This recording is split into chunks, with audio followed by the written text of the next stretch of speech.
Welcome in Mu.Zee, Museum of Modern and Contemporary Art in Ostende. My name is Mieke. I work as a curator in this museum and I would like to show you around. We're going to focus today on James Ensor. We have a beautiful collection of works, documents, drawings, paintings, etching in the collection by James Ensor, and I want to show you some of these excellent works. James Ensor was born in a very small city called Ostende. He lived very close to the seaside. There was a fisher community, a very small town. Growing up, he saw the city changing as well to a very modern and fashionable seaside resort, so to speak. And that is also something that you can see in his work. When Ensor was like 16 years old, he already knew he wanted to become an artist. He drew a lot, he painted on whatever he could find, cardboards, pieces of paper, pieces of wood. He took them with him in nature and just spent hours painting dunes, landscapes, the fisher community. This is a little cafe outside of the city of Ostende that he painted. He spent a lot of time outside, was a big fan of plenarism. He was not educated at that point in painting. He had some old Ostende masters that he could take some lessons from, but in the end he decided to go to Brussels and go to the academy. And so he spent almost 3 years there in Brussels studying painting, drawing, modeling, all the classic academic ways of growing as an artist. But after that short period, he decided that that was not his style of painting, of working as an artist, and he decided to follow his own imagination. So when he returned to Ostende, he had an atelier on the top floor of his parents' house, from where he could really observe the street and see the people walking, talking. He was constantly entertained by whatever passed by through his window, and that is visible in multiple drawings and paintings, of course. Here you see how he uses the bird's eye view from his window, looking down to the street, seeing people walking. This is a snowy landscape from the Van Isegamlaan, one of the bigger streets in Ostende. It's very sketchy made. He uses a lot of different techniques, not only paintbrush, but also palette knife. And you see how he really, in a very modern way, tries to create this, in his eye, realistic scenery of what he discovers from his window.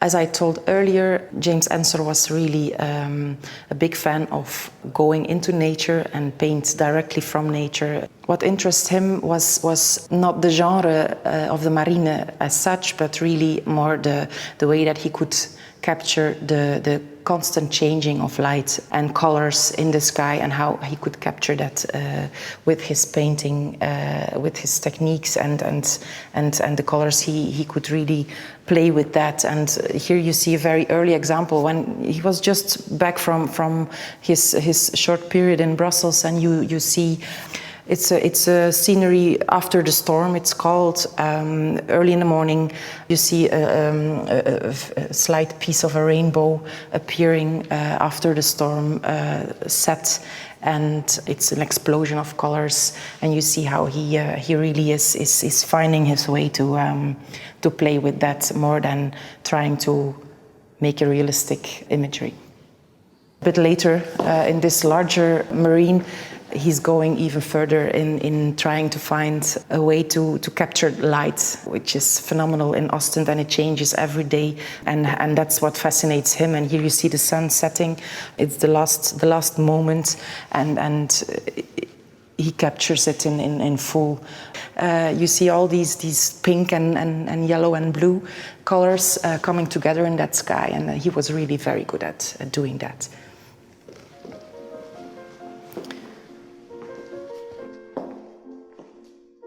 This is a portrait of Willy Finch. He's a fellow artist of James Ensor, and after they returned from the academy in Brussels, they both shared an atelier in Ostende.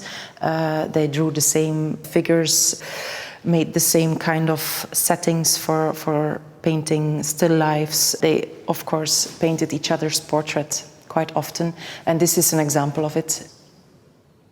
Although it's very dark, and you see him sitting very static in his chair, very dark colors. But what attracts my attention is this detail. This I assume it's a window, but for me that's the essence of the whole painting. That you see this square in the back where he just goes loose with colors and tries to capture the light again with a lot of pink and blue and grey and all that. And for me it's nice and attracts my attention because it looks it's like a very modernist abstract detail.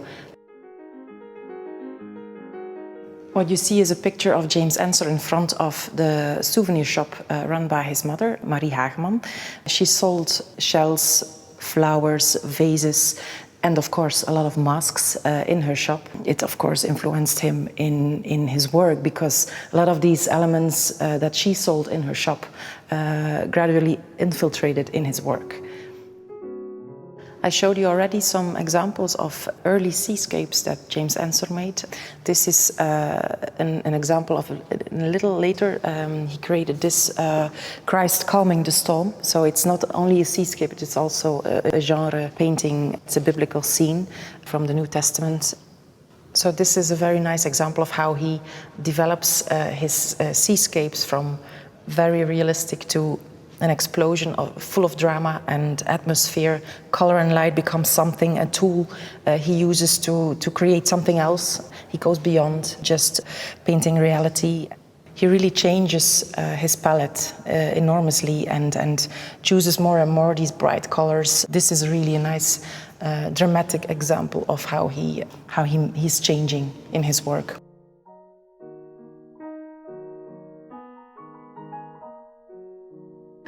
I'm standing here in front of a work that's called Mask and Death. It's a very typical example of how Ensor used a lot of masks and kind of weird things that his mother sold in her shop.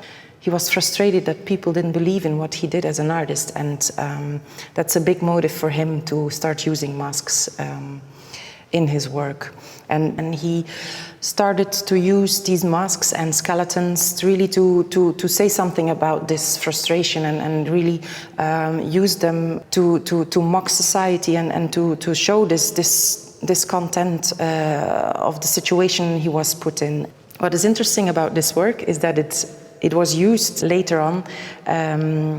The image was used on the banknotes, the Belgian banknotes before the euro came in. The 100 franc note, this particular scene was used. We are in front of James Ensor's Self-Portraits with Flowered Head. It's a fantastic piece of art, quite the star of our collection, I think. There's a lot to say about this work, and maybe I can start with saying that it didn't used to look like it looks now. He painted his self-portraits quite often as a very young artist, and he kept doing it his entire life, creating self-portraits. But this was a very typical self-portrait. He created around 83, something like that. Very dark colors, very realistic style he used.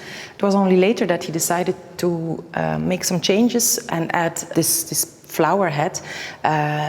He gave these little blue curls an extra touch to the mustache, so accents here and there, and very important as well is he created some kind of mirroring effect. It's not any longer a portrait that you as a viewer can look at.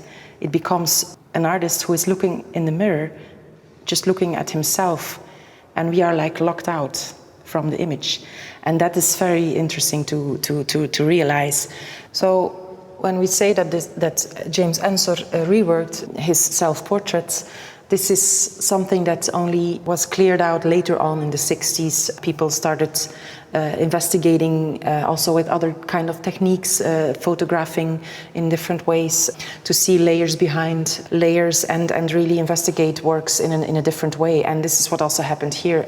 When you really start looking at the different ways of using light and the colors, you see that this is all from this really dark, realistic period of the early 80s in the 19th century, and then you see this bright color palette appearing in the head, which is completely different. And he really uses other kinds of paint, other kinds of colors and techniques as well. And you see that in how he created the head and the details on top of it, how thin they are.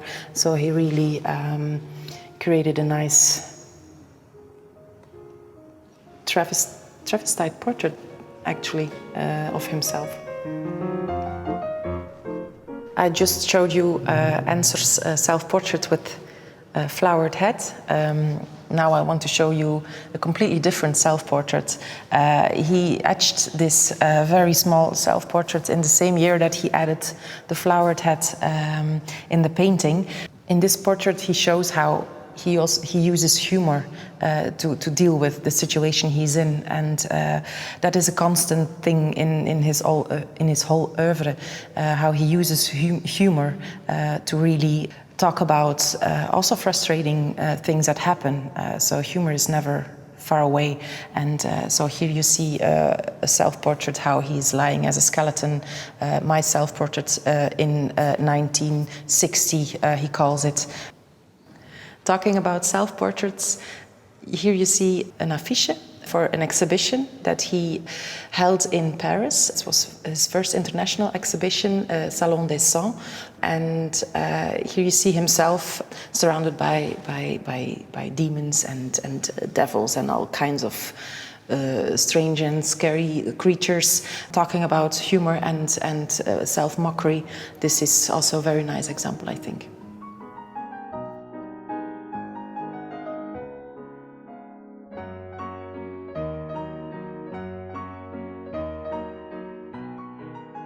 So this painting is called The Gendarmes. So what Ensor did here is addressing social injustice in Ostende, the city where he lived, and he depicts the repression of the fisher community by the police. And this is what we see here. We see two fishermen that actually happened in that specific event in 1887. Two fishermen died, others were wounded, and here we see a view in the morgue. Two dead fishermen guarded by the gendarme. There's a nun praying. The people, the fishermen community, are left outside, quite harshly repressed still in this painting. Judges watching all over the whole scenery. It's Ensor really mocking the situation and talking about how injustice the situation was, and he felt really engaged in this injustice situation for the fishermen. So he was always interested in politics and how that affected his city and the situation he lived in. And maybe one of the biggest examples I can present to you is, it's not the real one, but it's a carpet version of Christ entering Brussels in 1889. When James Ensor painted Christ entering Brussels, he was nearly 30 years old. He was very active in the artistic world, not always appreciated. He had a rough moment in his life. His father died. A lot of things were happening personally, but also socially. Political changes that influenced him in creating his masterpiece, we can say. So the main subject of this painting is Christ entering Brussels. So what he did is taking an old biblical theme and places into a very modern context, and he places it in Brussels. But it's actually just a starting for creating something completely different, because you although Christ is in the middle of the work, your attention is not drawn to him at all. Your attention is really scattered as you see the figures crowding the whole canvas and cannot really tell where to focus first. You have multiple perspectives he uses, and the colors he uses to create this work isn't really helping to get focus on one or the other. What is fascinating is this explosion of masks, a theme that he often uses to mock, to create a satire of situations. He uses this work also in a very pamphletarian way. Vive Jésus, roi de Bruxelles, vive la sociale, fanfare doctrinaire. He's really using this scenery in a political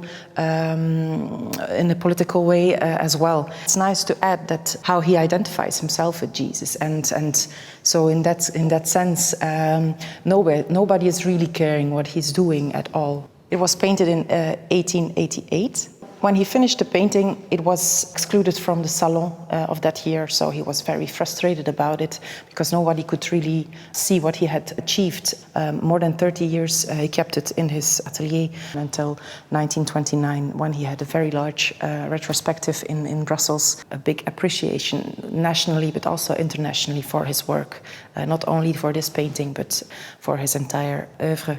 The huge success of the exhibition he had in Brussels in 1929 made him decide to create a tapestry version of this masterpiece, and so he started with some help. Of course, he was getting old, but he was coloring it himself, and it's only afterwards in 2008 that we could finally make this tapestry version of it, which we can show now to the audience in Ostend. I hope you enjoyed this little tour in Mu.Zee. This wing is ready, freshly reinstalled for you to come and visit. Unfortunately, we cannot open for you yet. We hope that this will change soon and that we can welcome you here in Ostend in Mu.Zee.